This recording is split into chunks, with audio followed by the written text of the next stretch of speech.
Hi everyone, this is Trisha. I thought for today's video I would show you how to create this simple flowering frame. This project uses only one stamp from the new flower set from Art Impressions. This is a quick and easy project that takes no time at all and can be used for any occasion. Just stamp your sentiment inside the frame. So first I took a rectangle die. Any rectangle die will do. I'm using the Simon Says Stamp stitched rectangle die. I used a pencil to lightly trace the inside of the die to create a guideline for my stamping. I'm inking up the stems of the flower with the olive green and stamping it along the left side of the frame. Notice I didn't ink up the flowers yet, as I wanted to create some more greens in the background. I'm again inking up the stems, and this time I'm inking up the blooms with the African violet. And I'm going to stamp that down several times right along that frame.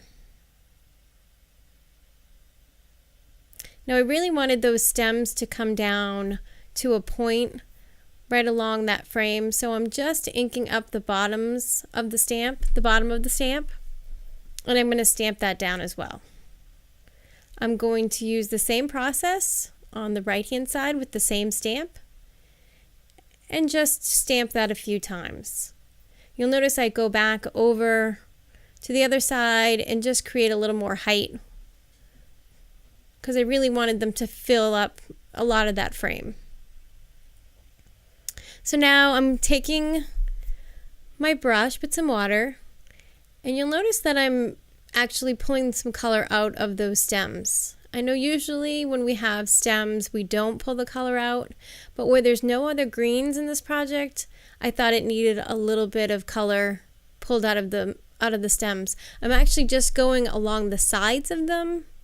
I'm not going on the top of them because I wanted the color just to come out a little without losing the integrity of the stem.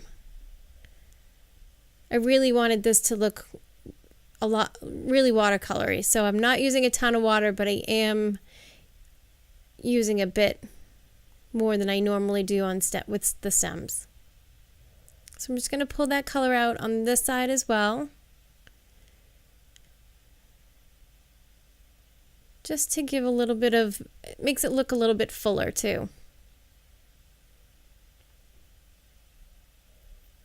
Now I'm going to come in with some water, and I'm just going to go over those blooms. I generally try to start with the lightest blooms, especially with a color like African violet, because it's so robust. I don't want those really light blooms to get too much color. So I try to start with the light ones and then move to the dark ones. And you'll notice sometimes I add a few in that weren't on the stamp I have color on my brush, and it just creates a nice effect in the background if you just add a few more here and there. Even though they're not part of the stamp, they blend right in.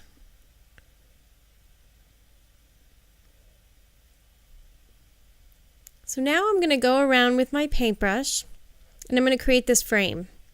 I added some African violet to my palette, and I'm using my brush to watercolor over the pencil lines. Now this could trap the pencil under the color, but I wasn't really concerned about that. If you are, then you can trace the inside of the rectangle with the fine point of your African violet marker, and then use your paintbrush to soften those lines.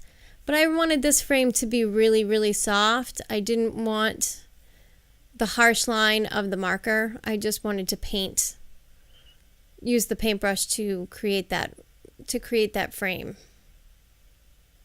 And I am bringing a little bit into the frame itself. I'm not going very far in like I did on one of my other videos. If you saw the video that I did with the frame, the oval frame, I really brought that color right into the middle. This one I'm really just trying to just do a very small amount, so it just gives it a little bit of depth, not a lot. So I'm just pulling just a small amount of that African violet into the middle of the frame. And here I am just softening those lines up. really wanted them to be nice and soft. If you feel you need some more paint, just go back to your palette and add some more from there. And this is your choice. You can bring as much color, as little bit of color as you want. I just wanted to create a little bit of depth.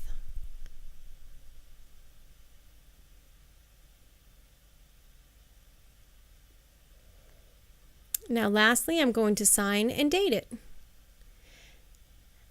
And that's it. Simple, right? Now you can stamp a quote or sentiment into the middle of the frame and have a card ready to go anytime you need it. A beautiful project in less than 6 minutes.